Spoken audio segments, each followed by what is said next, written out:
Okay mga lod, so nandito tayo sa isang resort. Yan, dagat oh. So nandun yung gagawin natin na chiller, Fujitsu chiller. So garahe side tayo. So balik na tayo. So nag-vacuum na ako mga lods. Bali apat to na chiller mga lods, isa dito tapos may kainan sila sa unahan, dalawa nandun. So puro butas, puro recoil ang gagawin natin. Na-recoil ko na. Kakargahan na lang natin. So nag-vacuum pa ako. Naka-ready na ang ating temperature. So nag-vacuum pa ako.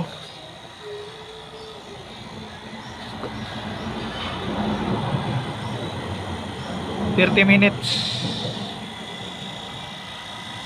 So 9:27.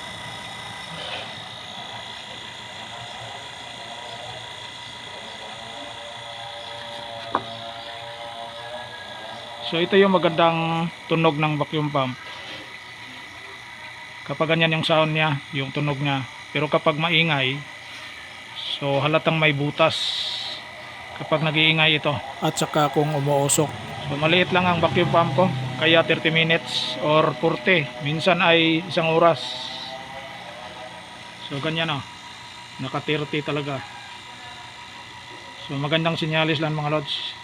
Pinasukan ko ng pressure yung condenser at saka evaporator. Wala ang leak. Ayan.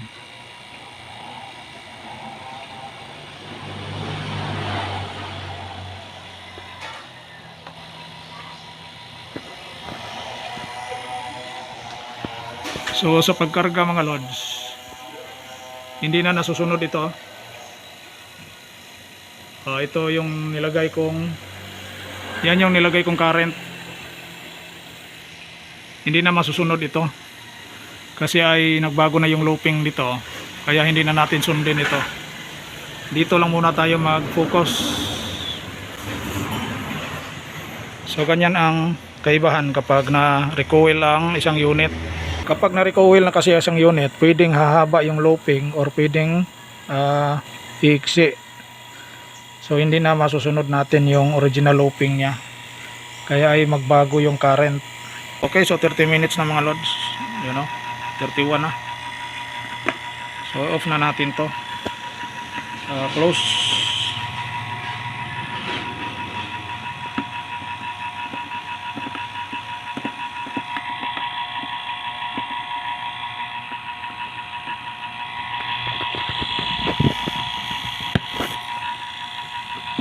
Tapos off. Then observe natin dito mga lods kung hindi ba to tataas or aangat. So wait lang tayo ng ilang mga minuto kung hindi ba yan aangat dito. Tapos pag nagkarga ng refrigerant mga lods, dapat ay bago yung mga rubber dito. So lagi akong nagpalit nito para sure na walang hangin na makapasok.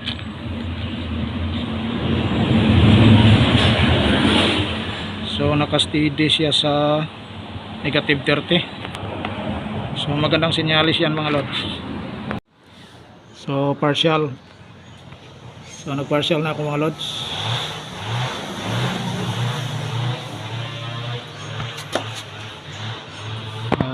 I-on na natin ang unit.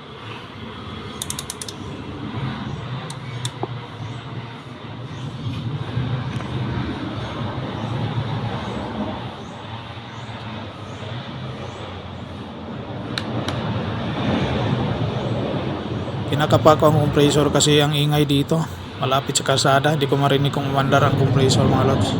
Umandar na.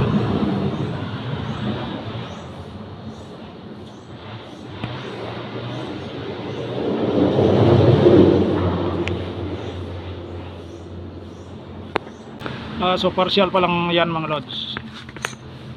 Current 0.5. Okay.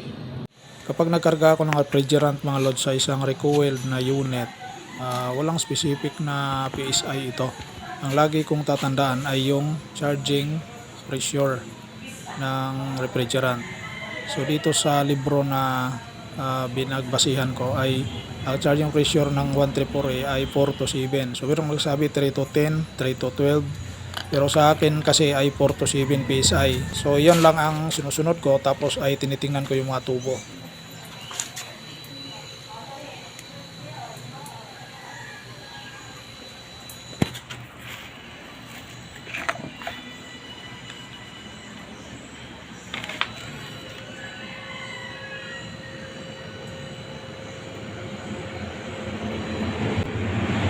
So kulang pa, top up pa tayo. At pagkatapos mo mag-top up, wait ka ng mga 3 minutes kasi saka pa i-epekto yung tinatop up natin na refrigerant. Hindi po yan i-epekto kagad, o mga 3 to 5 minutes pa yan.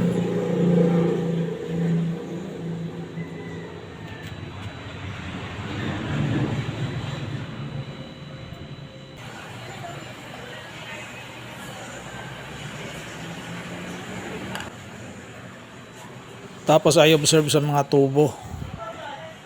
So malalaman nyo naman na overcharge nyo ang unit sa pagkarga ng refrigerant kasi yung mga tubo na yan na nag-yellow na, biglang matutunaw yan lahat and back to liquid. So kapag nag-yellow tapos na tunaw, balik to liquid na. So na-overcharge mo yan. Kasi kapag hindi mo yan na-overcharge, mag-yellow talaga ang matubo. Kapag mag-umpisa ng mag-yellow ang mga tubo mga lods, ay bababa na ang current pati ang temperature. At para madaling mag-yellow sa loob o lumamig siya, huwag pa na ibukas ng pinto. Meron man tayong thermometer na nakalagay, so ito na lang yung titingnan natin kung ilan na yung lamig sa loob. Forward tayo.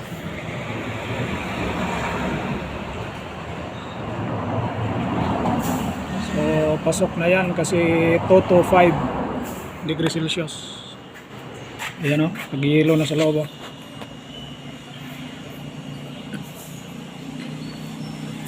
So ganyan dapat o.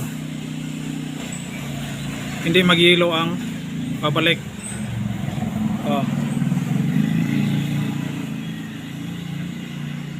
So yan ang tamang karga. So dapat hindi mag-yellow ang pabalik or sa suction line ng compressor. So at negative 3, nag-shutdown or nag-trip ang kanyang thermostat. Naka number 3 lang ang thermostat niyan mga lods. So ganyan lang, till my next video mga lods. Bye bye!